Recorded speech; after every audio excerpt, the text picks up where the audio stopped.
Hi students, so this video will help you answer the questions about the density lab.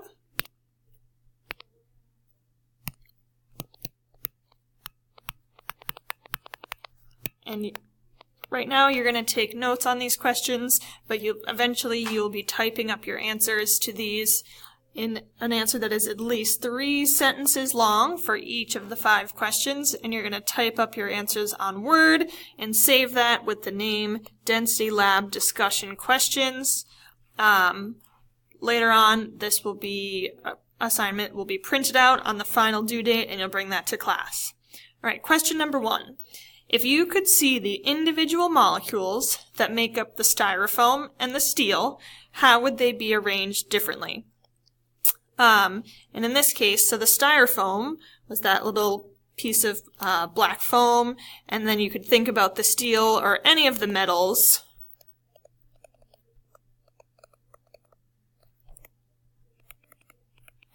that we measured in this lab. And the arrangement means how closely packed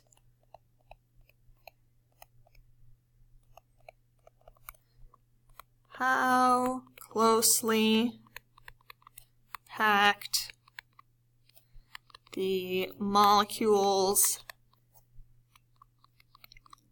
are.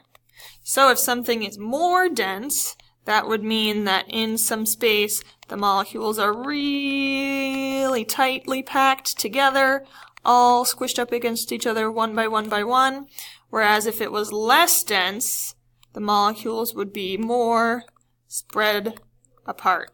So think about if you could see the individual molecules in the foam versus the metals, how would that be different?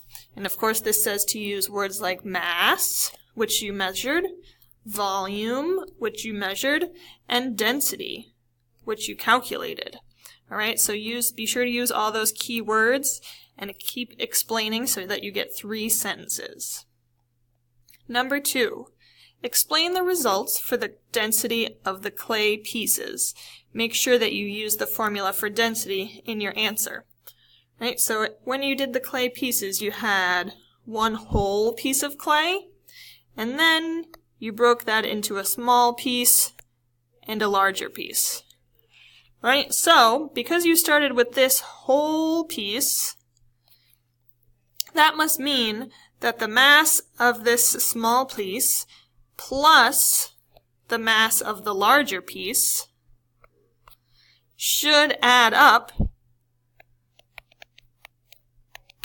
to the volume of the whole piece. Right? So the small piece's mass plus the large piece's mass should equal the whole piece's mass.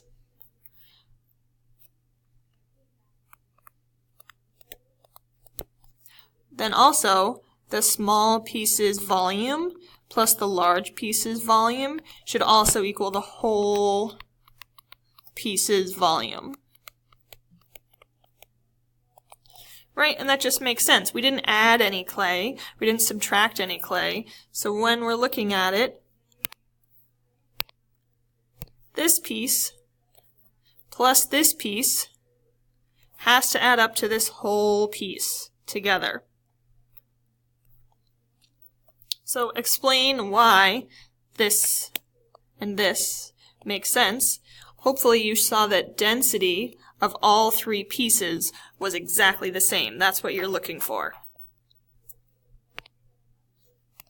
Number 3, explain the step-by-step method you use to measure the density of one of the liquids. In a method, if you remember from the measurement lab, a method is directions for completing a task. Right? So you're thinking about all the directions, the step-by-step method that you used to measure density.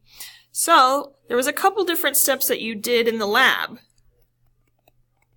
So you would think about the tools you used. And what did you do with those tools?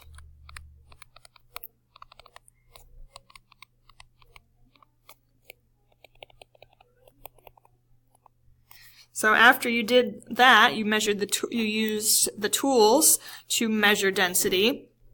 Then you would have to solve for density.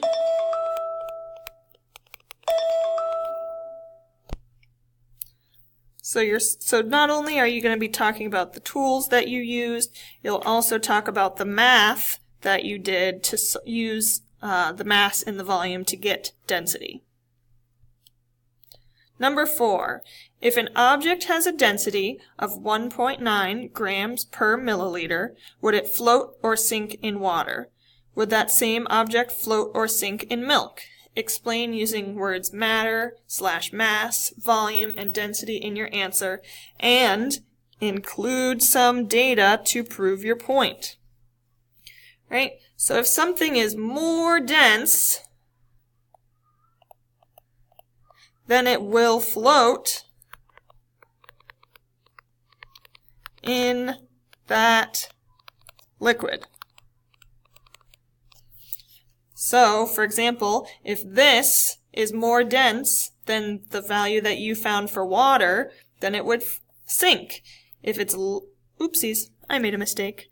If it's more dense, then it will sink. If it's less dense, the object will float. Okay? So using this piece of information, as well as the density that you found for water, you're going to compare those two numbers, then compare the 1.9 to the value that you found for milk, and you have to explain using matter, mass, volume, density, and some data, meaning talk about what you calculated for density.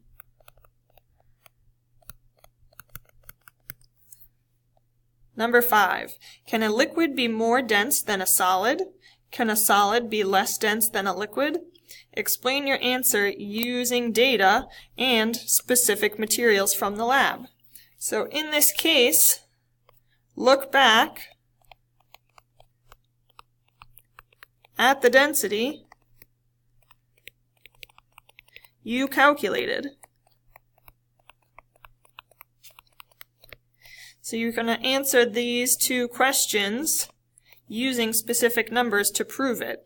Also talk about specific materials, any of the 10 that we measured: milk, water, rubbing alcohol, wood, plastic, etc., etc., etc. Use those specific materials, at least a few, in your answer. Then, last but not least, the conclusion you're going to type or write right on this page.